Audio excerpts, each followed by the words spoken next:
हमारी संस्कृति, हमारे संस्कार सदा रहें हमारे साथ। सब्सक्राइब करें तिलक। रावण केवल पाशविक बल और अस्त्र शस्त्रों की गिनती से युद्ध नहीं जीते जाते।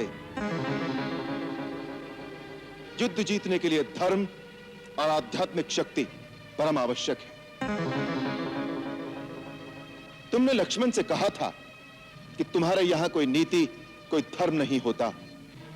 हमारे यहां युद्ध का भी धर्म होता है। हम शस्त्रहीन और निहत्थे शत्रु पर कभी वार नहीं करते। यह है रघुवंशियों की वीरता।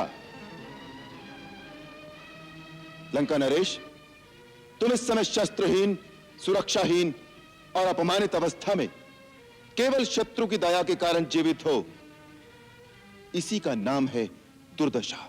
नाना जी, हमने इंद्र के कुलिश, शिव के त्रिशूल और विष्णु के सुदर्शन चक्र को अपनी ओर आते देखा है, परंतु उनके और राम के बाणों में अगाध भेद है। राम के बाणों की गति इतनी तीव्र है कि कब धनुष से छूटते हैं, कब निशाने पर लगते हैं, देवताओं की दृष्टि भी उसे नहीं पकड़ पाती, तो फिर इन चर्म चक्षुओं से कैसे दिखाई देंगे? मानो तीनों लोकों की शक्तियां उसमें समा गई हो। आज उसने हमसे युद्ध नहीं किया, केवल हमारा उपहास किया है, जैसे कोई बालक के साथ खिलवाड़ करके उसे भगा दे।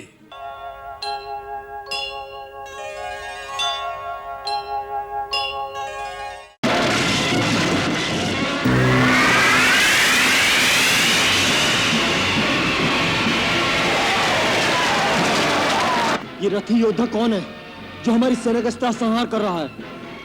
ये रावण का पराक्रमी पुत्र प्रहस्त है। इसे यदि न रोका गया तो ये सारी सेना का विनाश करने की शक्ति रखता है।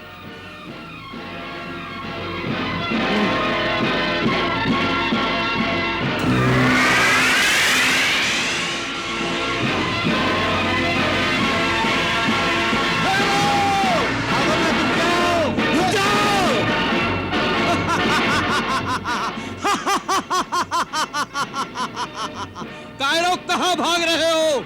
इसी शक्ति के भरोसे लड़ने आए थे।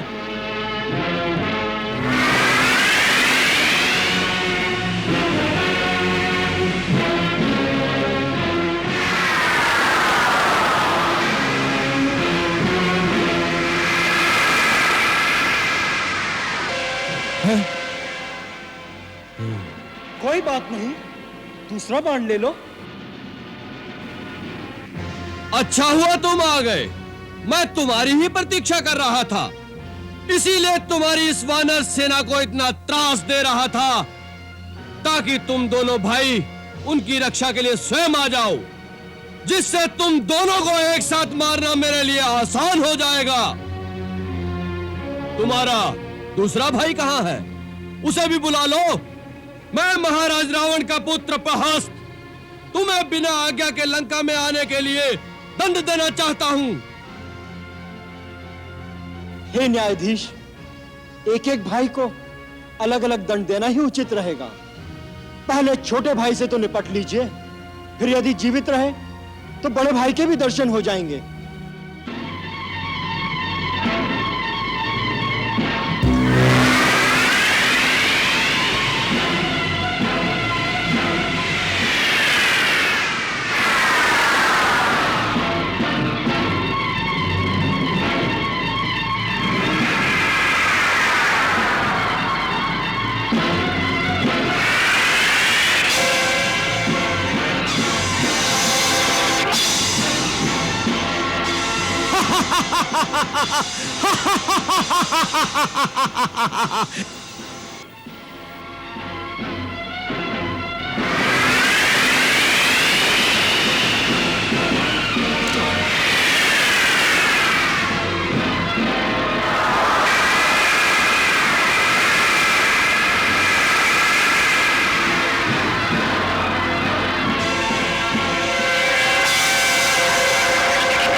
पवन देवता के औरस पुत्र हनुमान, हनुमान आखिर तुम्हारी मृत्यु मेरे हाथों लिखी थी। नहीं, भूल हुई है तुमसे सेना नायक दुर्मुख। मेरी मृत्यु तुम्हारे हाथ से नहीं, बल्कि तुम्हारे हाथ में आज मृत्यु लिखी है। अपनी रेखा पढ़ने में भूल हुई है तुमसे। भूल तो हमारे महाराजा रावण की हुई थी, जो तुम्हें जीवित छोड़ दिया। आज लंका दहन का मूल्य मैं तेरे रक्त से चुकाऊंगा। हर हर महादेव।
प्रभु, हनुमान के द्वारा दुर्मुख जैसे विकराल असुर की मृत्यु अर्थात हमारी विजय का शुभ आरंभ। आरंभ और अंत के मध्य बहुत बड़ा अंतर होता है किष्किंधापति। देखते जाइए। क्या दुर्मुख मारा गया? नहीं नहीं नहीं नहीं, दुर्मुख अर्थात यम का मुख। बड़े बड़े सूरमा उसके हाथों काल के गाल में समा गए। उसे कौन मार सकता है? वही लंका में पहली बार आकर हाहाकार मचाने वाला मरकट अक्षय कुमार का हंता। महाराज, उसी हनुमान ने महाबली दुर्मुख का अंत किया है। हनुमान!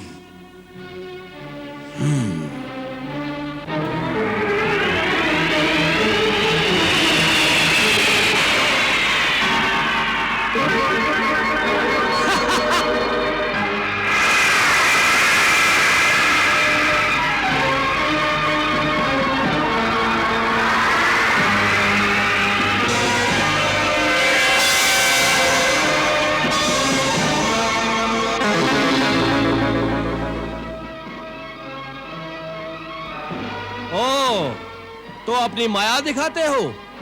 मायावी तो तुम लोग हो। तो लो, इसे संभालो।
धूर्त!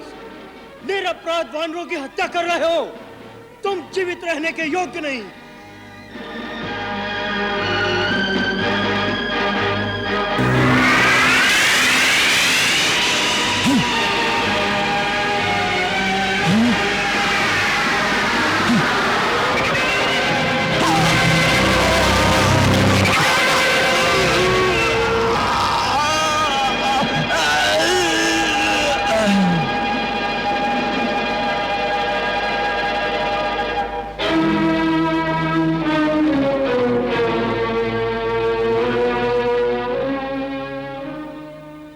प्रहस्त जैसे पराक्रमी का प्राणांत करके हमारे वीर भ्राता लक्ष्मण ने शत्रु की पराजय के द्वार खोल दिए हैं, इसमें कोई संदेह नहीं।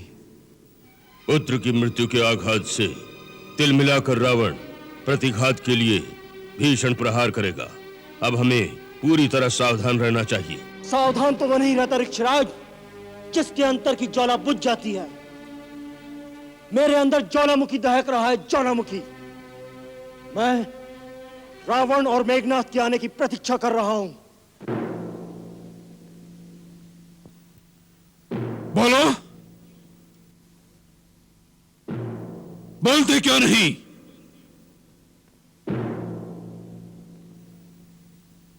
क्या समाचार लाए हो? महाराज, बड़ा अशुभ समाचार है। रावण के दरबार में आकर अशुभ भी शुभ हो जाता है। बोलो, क्या समाचार है? महाराज, राजकुमार प्रहस्त। प्रहस्त? क्या हुआ प्रहस्त को? महाराज, राजकुमार रणभूमि में वीर गति को प्राप्त हुए।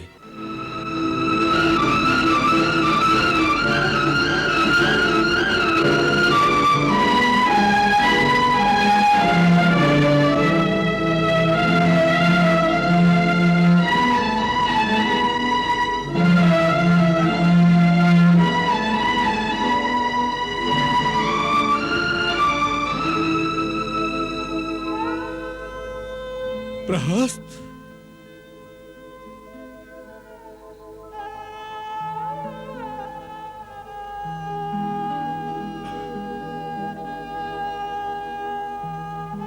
प्रहस्त?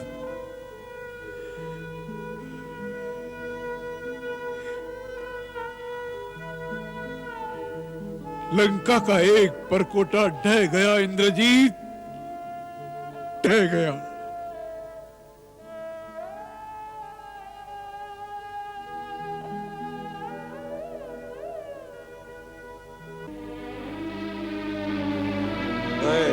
प्रहस्त का बदला लूंगा पिताश्री।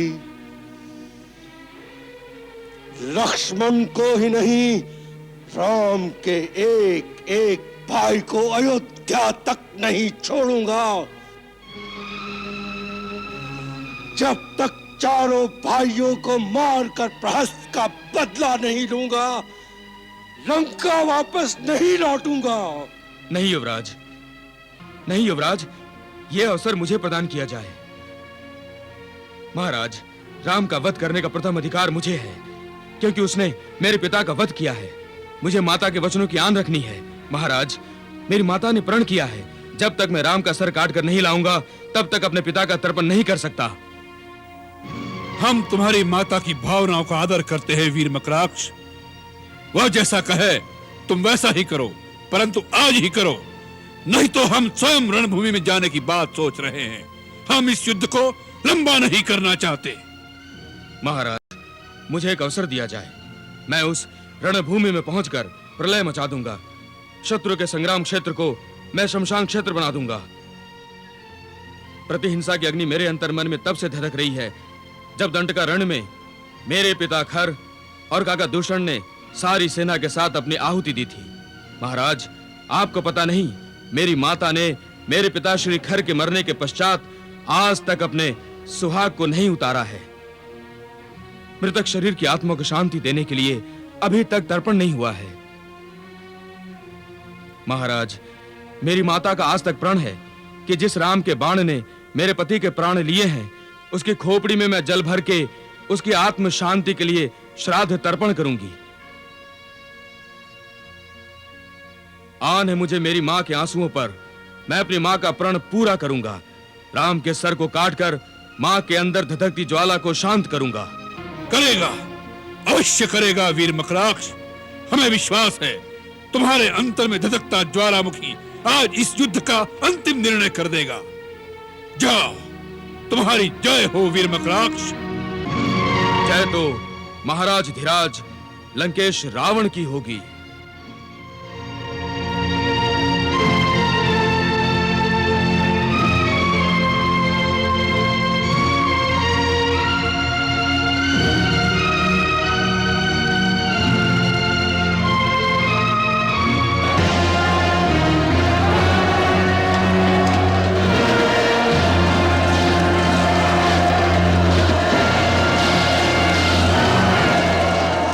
कौन है ये?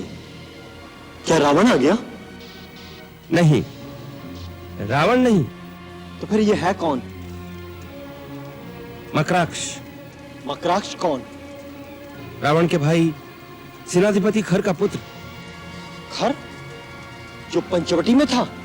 हाँ, वही। उसके मन में भी प्रतिशोध की ज्वाला भड़क रही होगी। अरे, ये तो सब कुछ चीरता हुआ चला आ रहा है, परंतु अंगद ने इसे रोक लिया है।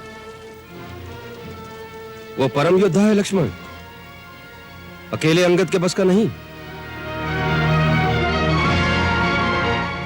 अच्छी बात है, मैं सो जाऊंगा। तुम जो भी हो, मुझसे युद्ध किए बिना आगे नहीं जा सकते। मैं मच्छरों से युद्ध के लिए नहीं आया हूं। कहां है तेरा राम? मेरा युद्ध केवल राम से ही होगा। मेरा ये प्रण है, मैं राम का मस्तक लेकर ही जाऊंगा। राम का मस्तक मांगने कौन आया है? इतनी बड़बड़ कर बातें बना रहा है, कौन है तू? तुम्हें मेरे नाम से क्या लेना? एक बार केवल राम को मेरे सामने लाकर खड़ा कर दो। कहां है तेरा राम? कौन हो तुम जो इतना भी नहीं जानते? जब भी श्री राम का नाम लिया जाता है, बड़े आदर से लिया जाता है। आदर तो वीरों का होता है, उसका नहीं जो कायरों की भांति कहीं मुंह छुपाए बैठा हो। जाकर उससे कहो, क्षत्राणी का दूध पिया हो तो वो आकर रणभूमि में सामना करे। उसे कोई युद्ध के लिए ललकार रहा है। कोई चूहा किसी शेर की गुफा के सामने आके पुकारे, बाहर आओ, मेरे साथ युद्ध करो, तो क्या शेर को हाथ जोड़कर उसके सामने आकर खड़ा हो जाना चाहिए? मूर्ख, जो जीवा श्री राम का अनादर करती है, वो फिर बोलने योग्य नहीं रहती, उसी समय काट दी जाती है। तुम मुझे अज्ञानी बालक की भांति तर्क कर रहे हो, इसलिए मुझे तुम पर और तुम्हारी मां के आंसुओं पर दया आती है। मेरी मां एक राक्षस माता है। वो और स्त्रियों की भांति रोना धोना नहीं जानती।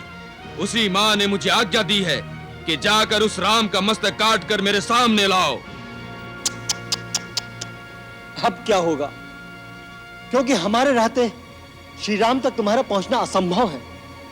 हाँ, यदि तुम अपनी मां को प्रसन्न करना चाहते हो तो श्री राम के मुखारबिंद का एक चित्र ले जाओ, उसके दर्शन मात्र से ही वो प्रसन्न हो जाएंगी। हाँ, बच्चों को जैसे चित्र में चंदा मामा दिखा देते हैं, ऐसे उसे श्री राम दिखा देना। लक्ष्मण, अंगद,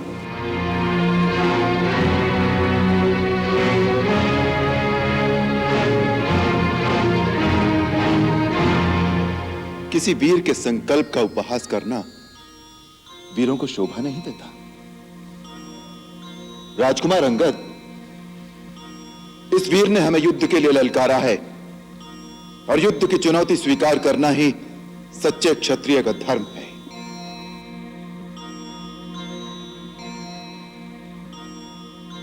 हे वीर युवक, हम तुम्हारी इस चुनौती को स्वीकार करते हैं। तुमने हमारा मस्तक मांगा है, अपना परिचय नहीं दिया कि किस अधिकार से तुम्हें हमारा मस्तक दिया जाए। मैं राक्षस राज खर का पुत्र मकराक्ष हूँ। मेरा अधिकार मेरी माता के संकल्प से है। मेरा अधिकार तुम्हारे हाथों मेरे पिता के वध के कारण से भी है। मेरे शूरवीर पिता जनपद अधिनायक राक्षस राज खर पंचवटी में तुमसे युद्ध करते हुए वीर गति को प्राप्त हुए। उनका पुत्र होने के नाते इस बात का प्रतिशोध लेने के लिए मैं तुम्हें युद्ध के लिए ललकारता हूं। मेरी माता का यह संकल्प है, जिस राम के बाण ने मेरे पति का सर विच्छेद किया है, उसी राम की खोपड़ी में भरे हुए जल द्वारा मैं अपने पिता का श्राद्ध तर्पण कर सकता हूं। मेरी माता के इसी संकल्प ने तुमसे युद्ध करके तुम्हारा मस्तक काटने का अधिकार दिया है। अवश्य, मैं तुम्हारे इस अधिकार को स्वीकार करता हूं।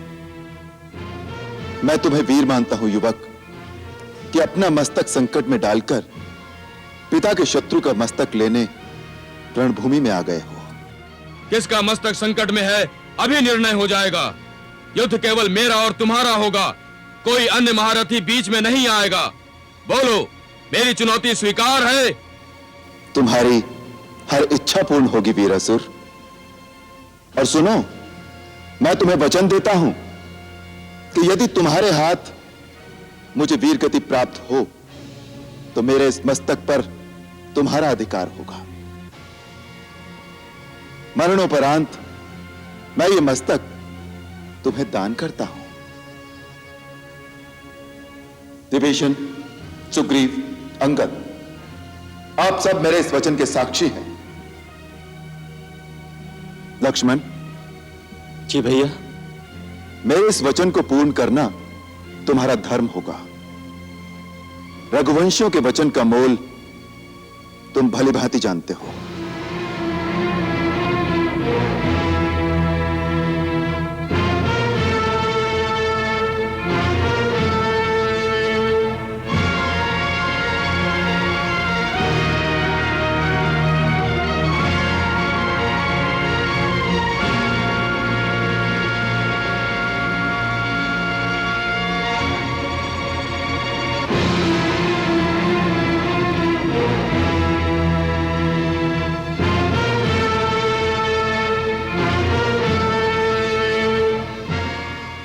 वीरवर मकराक्ष, प्रथम प्रहार तुम करो।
माया है, ये तपस्या का फल।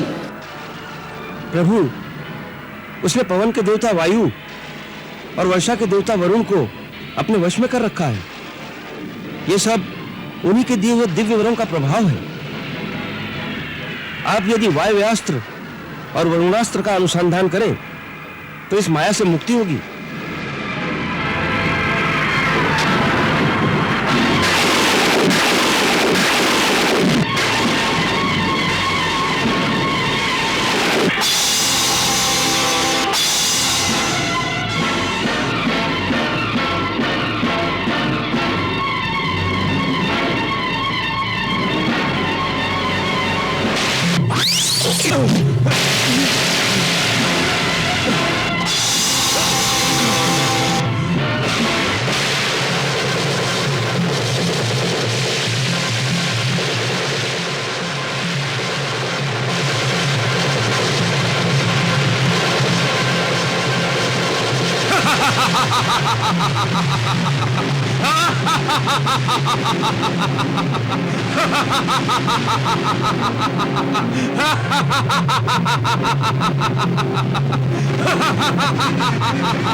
आप तो मायापति हैं। इन सब मायावी पुरुषों में जो वास्तविक मकराक्ष है उसकी एक ही पहचान है, केवल उसी के घाव से रक्त निकलता दिखाई देगा। मायावी मकराक्षों के घाव से रक्त नहीं बहेगा।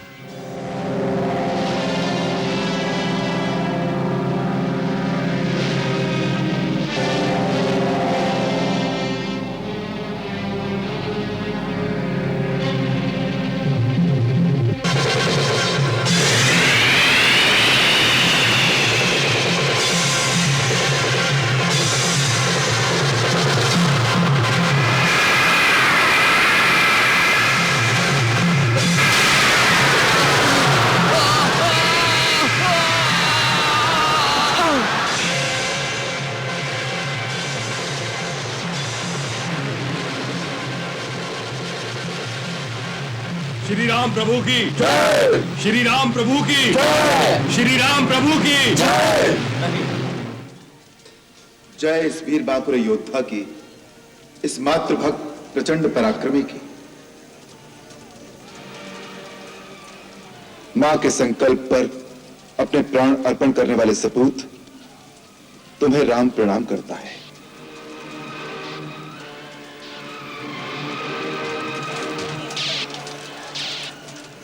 महाराज सुग्रीव, प्रभु, इस शूरवीर का मृत शरीर सम्मान के साथ लंका पहुंचा दिया जाए। हर योद्धा की मृत्यु है रघुवर का संकेत, दुस्साहसी दुराग्रही किंतु न हो सचेत, प्राणों की बलि दे गया मातृभक्त मकराक्ष, अभिमानी खल के खुले किंतु न ज्ञान गवाक्ष।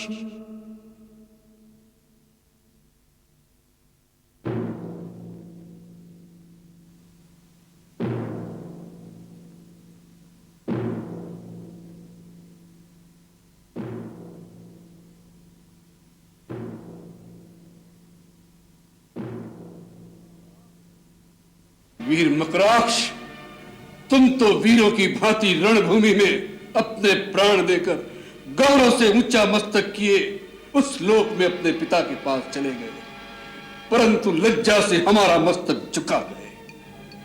आज हम तुम्हारे पिता के ऋणी हो गए। हम वीर खर को क्या उत्तर देंगे जो अपना पुत्र हमें सौंप गए थे? हम वानरों से उसकी रक्षा न कर सके। ये दाग हम कैसे धोएंगे? ये ऋण हम कैसे चुकाएंगे? आज्ञा दीजिए पिताश्री, राम और लक्ष्मण के रक्त से ये दाग मैं आज ही धो सकता हूं। आपका ये ऋण मैं चुकाऊंगा। नहीं मेघनाद, ये ऋण हमारा है और इसे हम ही चुकाएंगे, अन्यथा हम हमारे भाई खर को क्या मुंह दिखाएंगे? जब हमारा पुत्र प्रहस्त मारा गया तब हमें शोक अवश्य हुआ था, परंतु उसके मृत्यु से हम लज्जित नहीं हुए थे, क्योंकि वो हमारा पुत्र था, हमारा धन था, हमने लुटा दिया। पिता का अपने पुत्र के जीवन पर पूर्ण अधिकार होता है, परंतु अपने भाई के पुत्र का अपने हित के लिए बलिदान कर देने का हमें कोई अधिकार नहीं था। इसकी मृत्यु हम पर ऋण हो गई है, इसलिए जो शपथ इसने अपनी माता की इच्छा पूर्ति के लिए ली थी कि राम की खोपड़ी में जल भरकर अपने पिता का श्राद्ध तर्पण करेगा, वही शपथ आज हम लेकर रणभूमि में जाएंगे।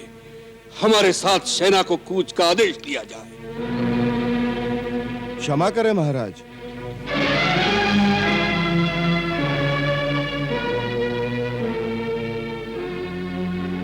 यह रणनीति के विरुद्ध होगा। जब तक एक भी सेना नायक अथवा एक भी महारथी जीवित हो, राजा का स्वयं युद्ध भूमि में उतरना नीति सम्मत नहीं होता।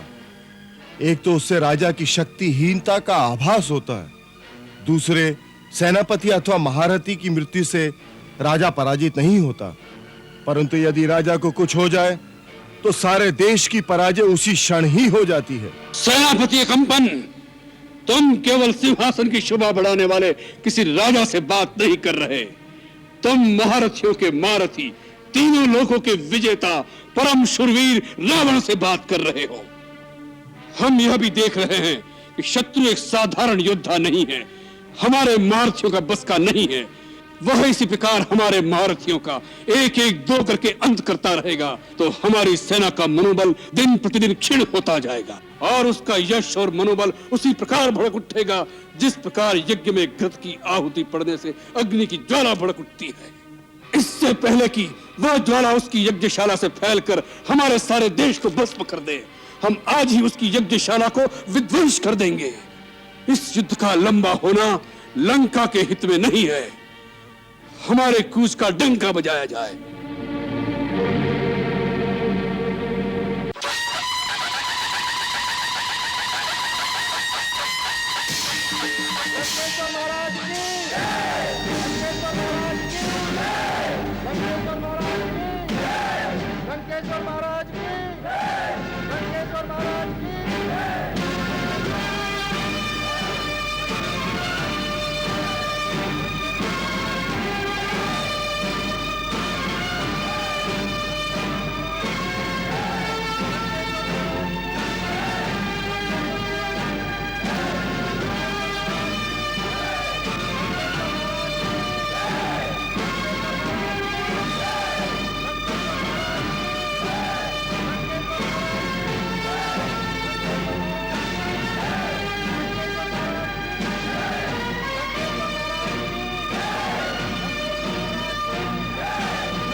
लंका नरेश रावण स्वयं युद्ध के लिए आ रहा है। स्वयं आ रहा है?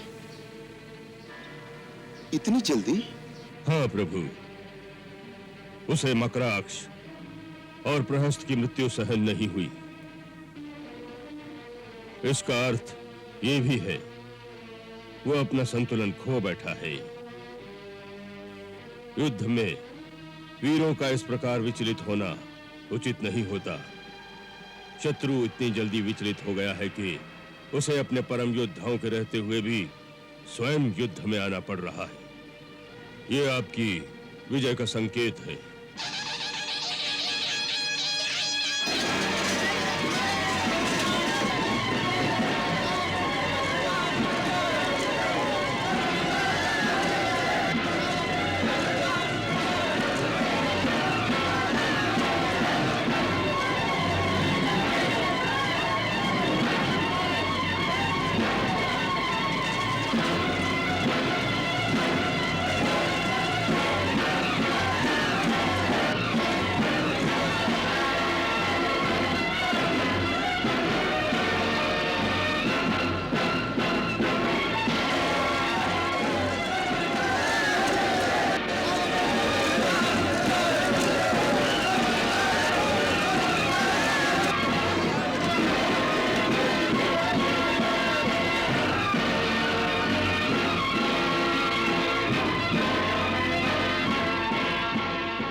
जिसे अपने वीर होने का मान हो, रणभूमि में खड़ा रावण युद्ध की चुनौती दे रहा है कोई? रावण, यहां तो एक से एक बढ़कर वीर ही वीर हैं। तुम जिससे हारना चाहो उसे स्वयं ही चुन लो। सुग्रीव उस दिन दुम दबाकर भाग गया था, आज हमारे सामने आते तुम्हें लाज नहीं आती? जाओ, रावण से युद्ध करना तुम्हारा काम नहीं। वह वनवासी कहा है राम, सुना है उससे युद्ध करने की बड़ी आकांक्षा है, इसलिए आज हम स्वयं पहले ही दिन आ गए हैं कि इस युद्ध को हम खींचकर लंबा करना नहीं चाहते। इसमें केवल तुम्हारे जैसे बेचारे निर्दोष निरीह प्राणी जो उसके बहकावे में आकर लंका पर धावा करने चले आए हैं, बेचारे मुफ्त में मारे जाएंगे। इससे अच्छा यही है उसे बाहर निकालो, जिससे उसकी युद्ध की अभिलाषा भी पूरी हो जाए और हम इस दुष्टता के बदले उसे प्राण दंड भी दे सके, जिससे लंका की ओर आंख उठाने का साहस फिर और कोई भी न कर सके। यह तुमसे किसने कह दिया कि कोई भी राह चलता दुराचारी चोर जब चाहे श्री राम प्रभु के दर्शन कर सकता है? शठ, तुम तो उनके हाथों दंड पाने के योग्य भी नहीं हो। यह काम भी हमें ही करना पड़ेगा।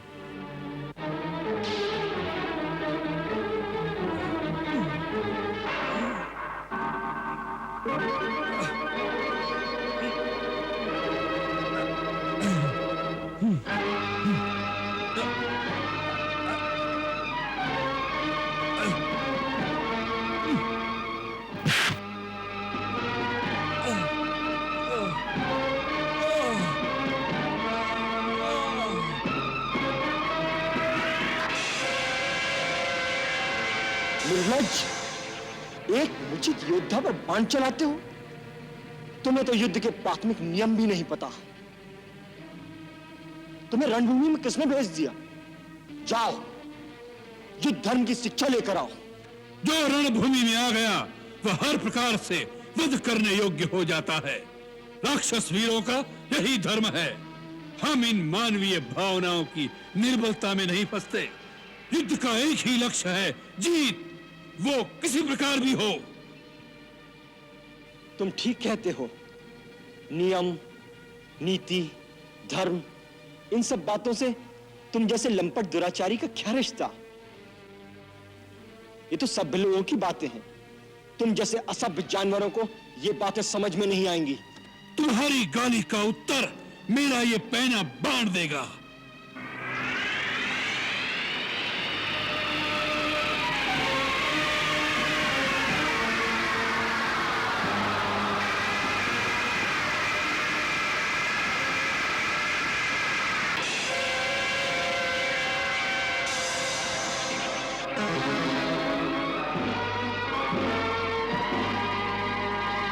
तुम जैसा पापी व दुराचारी जब निरुत्तर हो जाता है तो केवल शस्त्र का ही सहारा लेता है। तुम जैसे लोगों के लिए हमें भी शस्त्र उठाना पड़ता है, क्योंकि तुम विवेक, धर्म और नीति की भाषा नहीं समझ सकते। ये पांडित्य की बातें किसी ऋषि मुनि को जाकर सुनाओ। रणभूमि में आए हो तो बातें करो शस्त्रों की झंकार से। शस्त्र ही प्रश्न पूछे, शस्त्र ही उसका उत्तर दे, यही नियम है यहाँ का।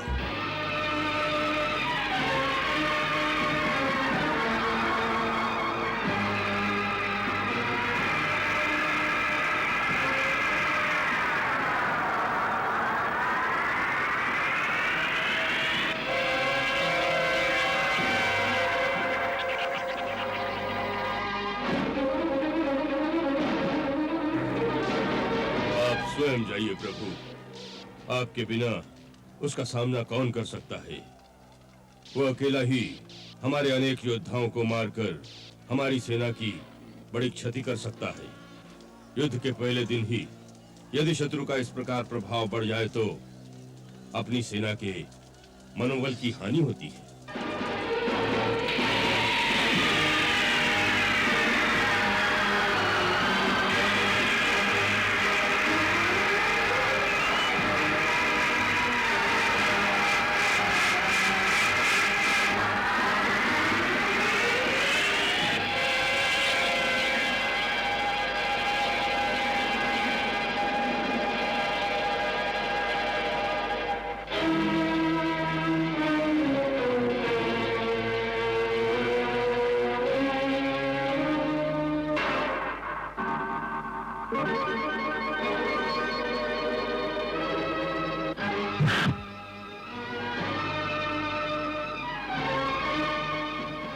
वाह, रावण के पैर भी डगमगा दिए। कोई बात है, एक अवसर हमें भी दीजिए।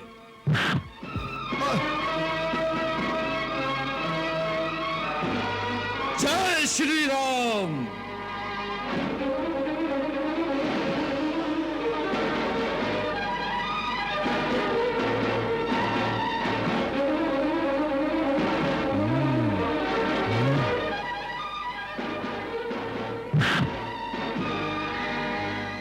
वाह रावण वाह। जय श्री राम। भगवान शिव के त्रिशूल की भांति प्रचंड वायुपुत्र हनुमान की मुष्टिका का प्रहार तुमने सह लिया। तुम परम शक्तिशाली हो, परंतु कितने दुख की बात है कि ऐसी शक्ति का प्रयोग तुमने अधर्म के कार्यों में किया और इस दुर्दशा को पहुंच गए।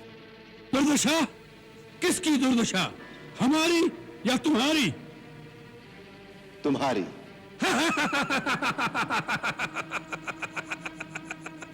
एक वन वन भटकते हुए वनवासी को स्वर्ण लंका के सिंहासन पर बैठे हुए त्रिभुवन विजयी लंकेश के वैभव में दुर्दशा दिखाई दे रही है। राम, तुम अपनी वाक पटुता के जादू से इन अज्ञानी वानरों को भरमा सकते हो, रावण को नहीं। भक्त और ज्ञानी में यही अंतर होता है। भक्त अनपढ़ हो, मूर्ख हो, परंतु हृदय का सच्चा और मन का सरल होता है। परंतु ज्ञानी तुम जैसा दुष्ट भी हो सकता है। जिसके हृदय में अधर्म और कपट होता है, उसकी अवस्था तुम्हारे जैसी होती है। जिसे स्वर्ण लंका के राज सिंहासन पर बैठकर भी जीवन की अपूर्णता का कांटा चुभ रहा है। इस समय तुम्हारे हृदय में केवल अशांति, चिंता और एक तड़प रह गई है और कुछ नहीं। तेरे जैसे हर दुराचारी को एक समय इस बात का आभास हो जाता है कि उसका अंत समय आ गया है, और तब वो एक घायल सांप की भांति सुरक्षा की बिल ढूंढता फिरता है, परंतु उसे कहीं सुरक्षा नहीं मिलती। वही अवस्था इस समय तुम्हारी है। तुम्हारा अंत आ चुका है। तुम्हारे पाप कर्मों के विष ने तुम्हारे मन की शांति को जला दिया है, और तुम उस अशांति की तड़प, पाप के विषैले कांटे की चुभन को छुपाने के लिए ऊंची आवाज में बड़ी बड़ी डींगे मार रहे हो, जिन्हें तुम्हारा अपना मन भी नहीं मानता।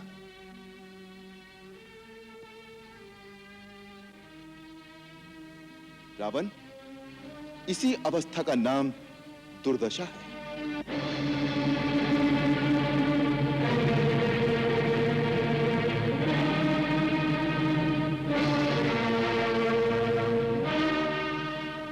राम, सुना था कि रघुवंशी बड़े वीर होते हैं, परंतु तुम्हें देखकर वह धारणा दूर हो गई।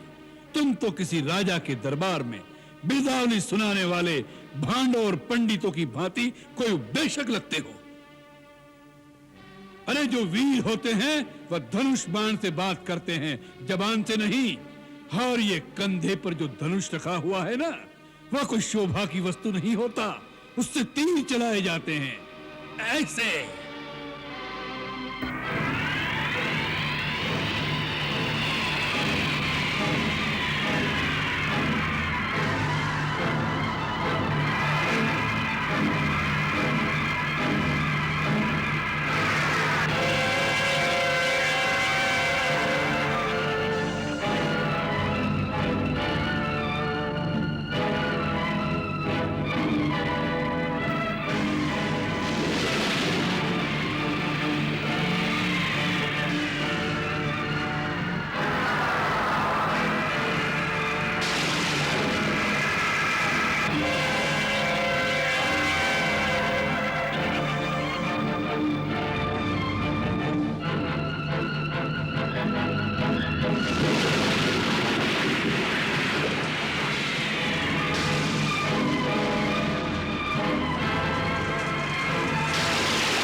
रावण, केवल पाशविक बल और अस्त्र शस्त्रों की गिनती से युद्ध नहीं जीते जाते। युद्ध जीतने के लिए धर्म और आध्यात्मिक शक्ति परम आवश्यक है। तुमने लक्ष्मण से कहा था कि तुम्हारे यहां कोई नीति, कोई धर्म नहीं होता। हमारे यहां युद्ध का भी धर्म होता है। हम शस्त्रहीन और निहत्थे शत्रु पर कभी वार नहीं करते। यह है रघुवंशियों की वीरता। लंका नरेश, तुम इस समय शस्त्रहीन, सुरक्षाहीन और अपमानित अवस्था में केवल शत्रु की दया के कारण जीवित हो। इसी का नाम है दुर्दशा। जाओ, हमारे विशेष संदेश वाहकों को तुरंत उपस्थित होने का आदेश दो। जाओ। जो आज्ञा महाराज।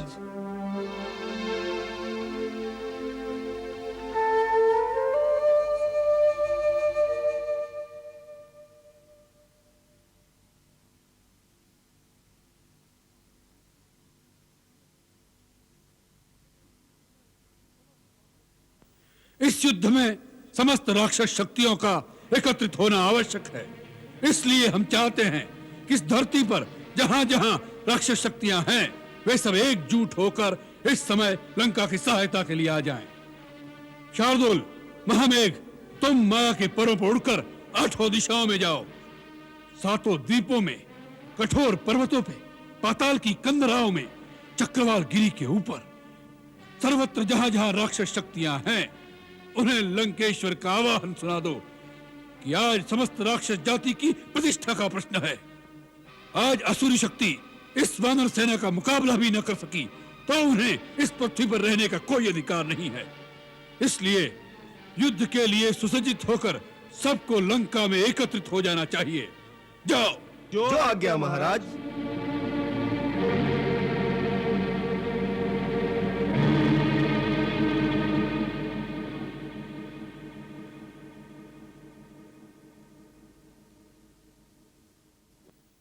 प्रणाम नाना जी। चिरंजीवी हो, यशस्वी हो। क्या बात है तात? तुम्हारे गात्र शिथिल हो रहे हैं। तुम्हारे मुखमंडल पर चिंता के मेघ मंडरा रहे हैं। तुम्हारे विशाल नेत्रों में निराशा की उदासी झिलमिला रही है। नाना जी, आप हम पर व्यंग कसने आए हैं, हमारा उपहास करने आए हैं। ये कैसी बात कर रहे हो लंकेश? तो फिर वही बात कहने आए हैं कि सीता को लेकर राम की चरणों में जा गिरूं? नहीं, अब वो बात कहने का समय नहीं है। हाँ वत्स, युद्ध को रोकने के लिए मेरा वो परामर्श उसी समय उचित था, परंतु अब युद्ध आरंभ हो गया है। अब मैं तुम्हें ऐसी कोई बात नहीं कहूंगा जिससे लंकेश के यश को धब्बा लगे। अब तो शूरवीर की भांति लड़ना होगा। अब या तो सीता को लंका की महारानी बनाओगे या शूरवीर की भांति अपना मस्तक रणचंडी के चरणों में चढ़ा दोगे। शूरवीर की भांति मरना भी पुरुष की एक शान है। तुम मेरे बालक हो, मैंने गोदी में खिलाया है तुम्हें।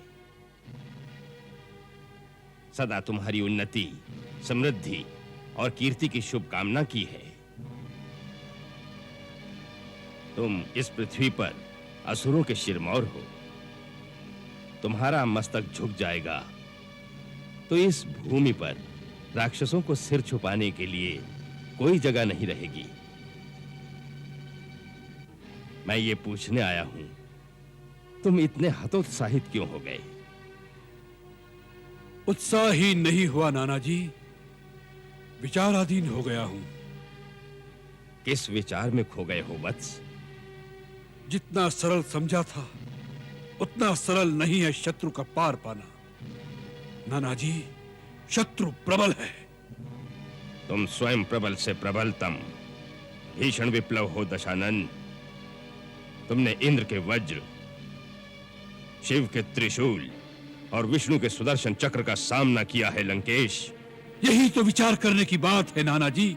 उस वनवासी राम का बाण जब कमान पर चढ़ता है तब चतुर्मुख ब्रह्मा के समान दिखाई देता है, और जब धनुष से छूटता है तब सहस्त्रमुख विष्णु के समान हो जाता है, और जब प्रहार करता है तब रुद्र के समान प्रलयंकारी बन जाता है।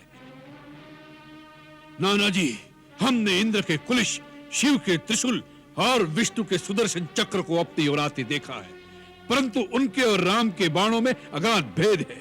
राम के बाणों की गति इतनी तीव्र है कि कब धनुष से छूटते हैं, कब निशाने पर लगते हैं, देवताओं की दृष्टि भी उसे नहीं पकड़ पाती, तो फिर इन चर्म चक्षुओं से कैसे दिखाई देंगे? मानो तीनों लोकों की शक्तियां उसमें समा गई हो। आज उसने हमसे युद्ध नहीं किया, केवल हमारा उपहास किया है, जैसे कोई बालक के साथ खिलवाड़ करके उसे भगा दे। ये तो और अच्छा हुआ। पहले दिन ही तुमने शत्रु की थाह पा ली। तात, पहली विजय को अंतिम विजय मत समझो, और पराजय के पहले झोंके को अंत तक पराजय मत मानो। शत्रु के बलाबल शक्ति संचित करके युद्ध करो। इसीलिए तो हमने आठों दिशाओं में राक्षस जाति को एकत्रित करने के लिए दूत भेज दिए हैं। और कहीं दूत भेजने की क्या आवश्यकता है, जबकि परम शक्तिशाली तुम्हारा भाई कुंभकर्ण तुम्हारे घर में ही सोया है। यही अवसर है, उसे जगाओ। वानर सेना के लिए वो अकेला ही काफी है, जगाओ उसे। आश्चर्य की बात है, आज तक ये बात हमारी दृष्टि में क्यों नहीं आई? नाना जी, आपने हमारी समस्या का समाधान कर दिया। नायक विरूपाक्ष, जाओ कुंभकर्ण की शयन केंद्र में जाओ, उसे जगाओ और उसे लंकेश्वर का संदेश सुनाओ। आज लंका को कुंभकर्ण की आवश्यकता आन पड़ी है। जाओ। जो आज्ञा महाराज। सीते, सीते, वो दिन आ गया है पुत्री, जब तेरे मन मंदिर में विराजमान मूर्ति तेरे सामने साकार विराज रही होगी। सपने ही सपने, कब तक दिखाओगी माता? सपना सत्य होने की भूमिका तो युद्ध के पहले दिन से ही बन गई थी मेरी रानी। युद्ध शुरू हो गया है। कहा जाता है कि पहले मारे वही वीर। आज वही सत्य हुआ है। पहले ही दिन उन वानरों को तुच्छ समझने वाले घमंडी राक्षसों के वीरों को श्री राम की सेना ने परास्त कर दिया है। सच? और क्या समाचार है युद्ध के? मेरे रघुनाथ कैसे हैं? देवची लक्ष्मण को कोई क्षति तो नहीं पहुंची ना? क्षति तो केवल उनके शत्रुओं के भाग में आई है सीते। सुना है कि श्री रघुनाथ के तीखे तीर वाणी की गति से तेज, बिजली की चमक से बढ़कर उसे चकाचौंध करने वाले थे। सुर, असुर, देव, दानव, शत्रु, मित्र सब उसे चकित होकर देख रहे थे। पूरब में, पश्चिम में, उत्तर में, दक्षिण में, पृथ्वी पर, आकाश में चारों ओर श्री राम की सेना ही थी।